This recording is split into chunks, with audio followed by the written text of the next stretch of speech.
大家好，我是小潘，欢迎来到句句烛光。每段文字都是一幅画，每个故事都是一场旅行，让我们一起探索这无限的世界。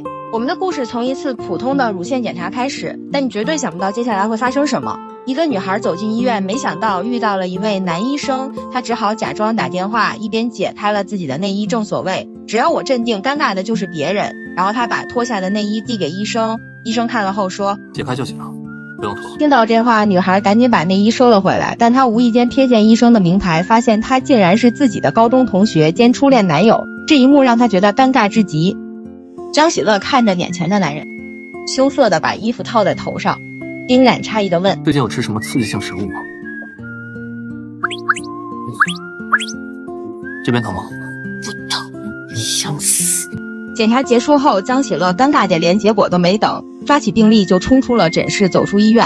他自言自语：都过去10年了，他不可能认出我。可是下一秒，医生喊道：江喜乐，你的内衣忘了。走廊里的气氛瞬间变得极为尴尬。为了缓解局面，江喜乐装作在跟老板打电话，急忙离开了医院。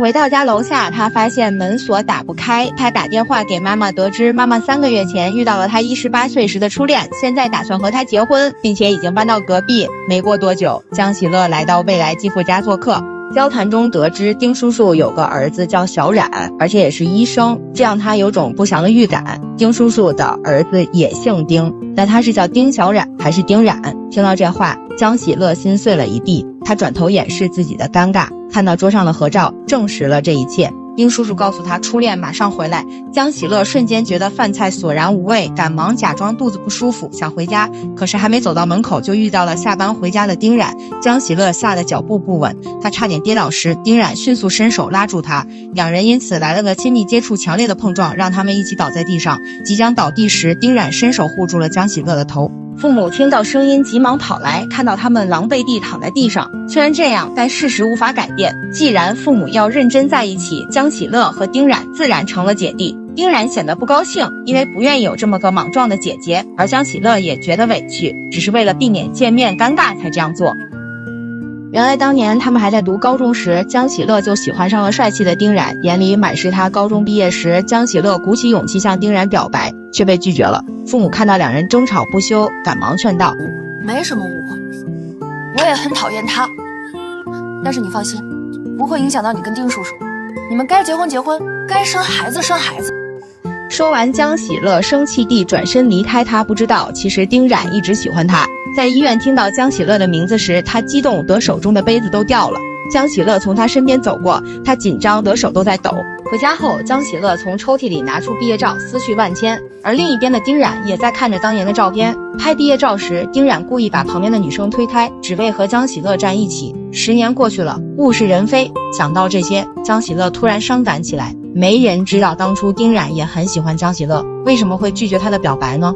经过一夜思考，江喜乐为了不影响妈妈的幸福，决定找丁冉谈谈。推开房门，却发现丁冉正拿着他的内衣把玩。没想到丁爸和江妈决定再续前缘，准备结婚，还希望丁冉和江喜乐做伴郎伴娘。这消息简直是晴天霹雳。讨论婚礼细节时，两人又开始争执。丁冉同意婚礼，但有2个条件：第一，我绝对不再管她叫姐姐；靠，谁想听你叫姐姐是？第二，如果她做伴娘的话，我绝对不做伴郎。你放心，要是你做伴郎的话，我也绝对不做伴娘。两人的关系如此不友好，双方父母都很无奈，担心以后会有更多矛盾。于是丁爸想着缓解他们的关系，建立了家庭聊天群。丁冉在群里得知江喜乐跑去约会了，看到信息后心里醋意大发，回家楼下等江喜乐。看到江喜乐和约会对象有说有笑，他气愤地走上前，递给江喜乐一个袋子。江喜乐不知道里面装的是什么，顺手拿出来，这让约会对象张平安惊呆了。江喜乐觉得跳进黄河也洗不清，只能无奈道歉后逃离尴尬之地。第2天，丁冉发现江喜乐竟然带张平安回家见父母，这让他很难受，但还是强忍着和张平安握手。吃饭时，丁爸和江妈对张平安非常满意，丁冉满脸醋意。丁爸还邀请张平安做伴郎，江妈也举手赞成，因为平安喜乐非常喜气，这让丁冉自讨苦吃。晚饭后，江喜乐送张平安下楼，丁冉找借口跟了下去，问江喜乐为什么会和张平安谈恋爱。江喜乐显然生气了。多年前，江喜乐送给丁冉一件绣着两人名字的衬衫，结果这件衬衫穿在情敌身上，还故意来炫耀，践踏了他的真心。说完，江喜乐转身离开，丁冉追上去解释，却不小心拉到了他的内衣，场面瞬间尴尬。气得江喜乐捡起拖鞋追打丁冉，这一幕被遛弯的爸妈看到，误以为两人天生不对付。其实丁冉从中策划，才让两家成了邻居。隔壁房子刚搬走，丁冉故意提醒丁爸隔壁房子空着，果然奏效。虽然丁冉嘴上说无所谓，心里却高兴得不得了。一大早，江喜乐快要迟到了，丁爸让丁冉送他去上班。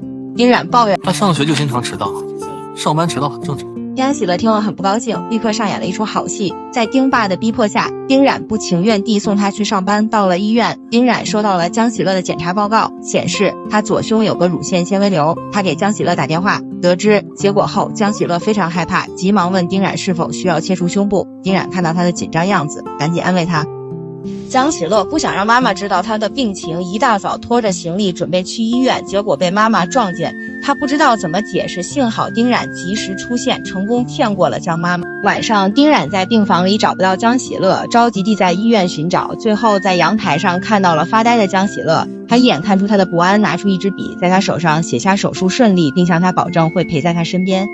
第二天，丁冉亲自陪江喜乐做乳腺根靶检查，看到检查方式后惊呆了。江喜乐检查完后更加不好意思。手术那天，江喜乐在麻药作用下梦回高中，当时他总是找各种借口黏着丁冉，准备表白时，突然听到有人呼喊他，睁开眼看到帅气的丁冉，感到莫名亲切。手术非常成功，只要休息几天就没事了。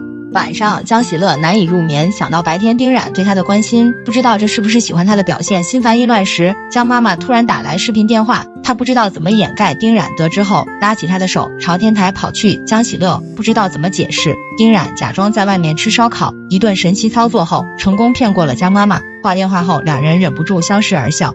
江喜乐突然觉得和丁冉成为一家人也不错，达成新的协议，要好好相处。很快，江喜乐痊愈出院，丁爸特意准备了很多好吃的。他们不知道江喜乐做了手术，有些东西不能吃。看着丁爸夹过来的红烧肉，江喜乐口水快掉下来。丁冉赶紧把他碗里的菜抢走，惹怒了丁爸，眼看就要被收拾，丁冉急忙示意，江喜乐赶紧闹起来。两人一唱一和地离开饭桌，让两老忧心忡忡。第二天，丁冉从江妈妈那里得知张平安今天要向江喜乐表白，丁冉心慌了，赶紧拿起计划书跑出去。他计划阻止他们在一起，赶到时却发现江喜乐正在拥抱张平安。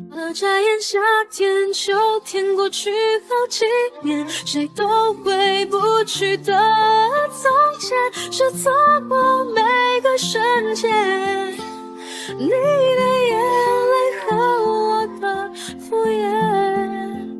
为什么每次计划再计划，最后的结果都是这样？只能把计划书藏回抽屉。那天之后，丁冉对江喜乐爱答不理，让江喜乐很不理解，决定询问清楚。我想问一下，之前我们在医院的时候，你明明很照顾我，现在又好像很回避我，我都被你搞糊涂了。我们到底什么关系啊？我们是医患关系，我对每个病人都很照顾，包括你。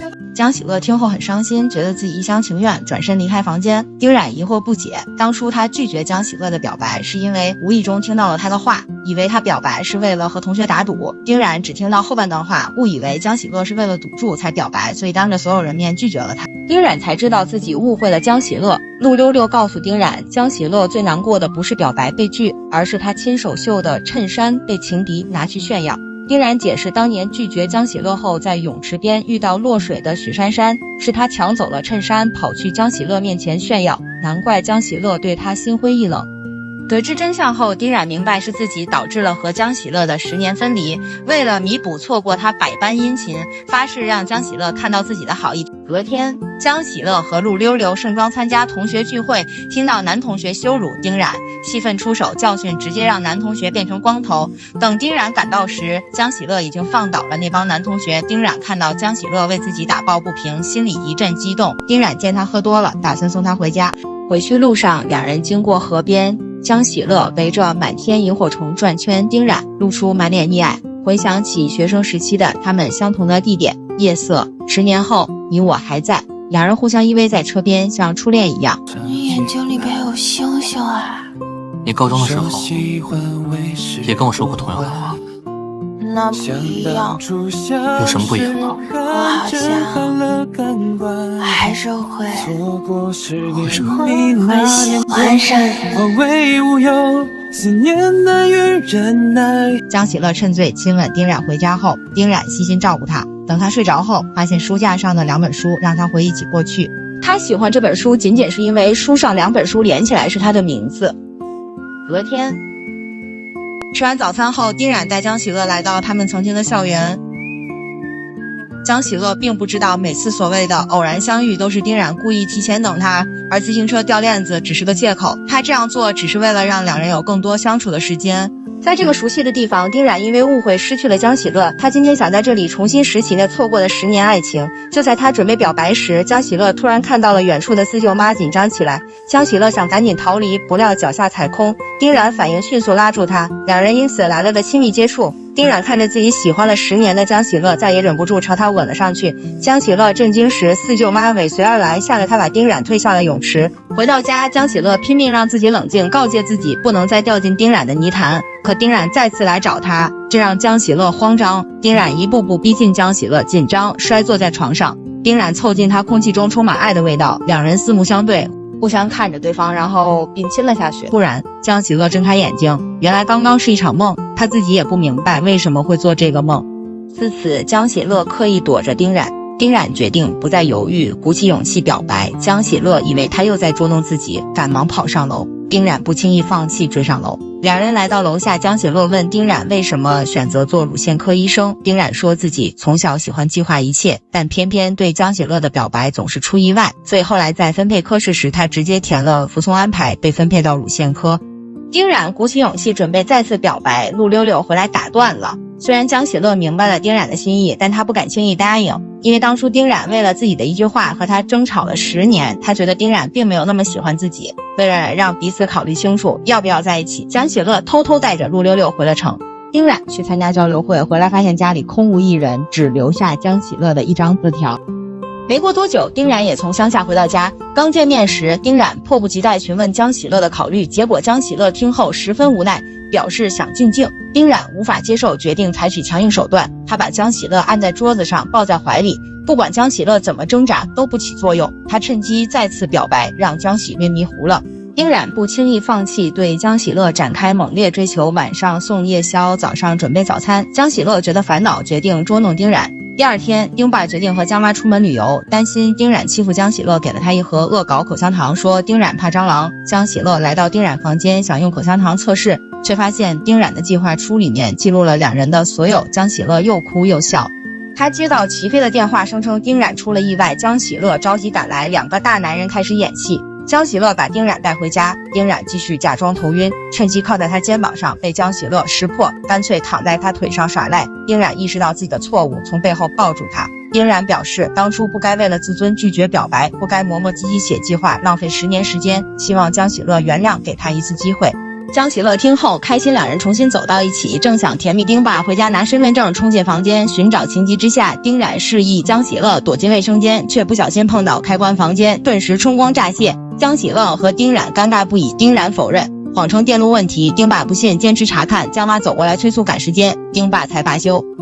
父母离开后，2人松了口气。丁冉询问江喜乐为什么不敢公开恋情，母亲突然提前回家，情急之下，江喜乐一脚踹丁冉下床，装作刚醒的样子。江妈起身拉窗帘，被江喜乐拉住。为了不让丁冉被发现，江喜乐假装胃疼，让妈妈去隔壁找药。妈妈离开后，江喜乐爬向丁冉，为粗鲁行为道歉。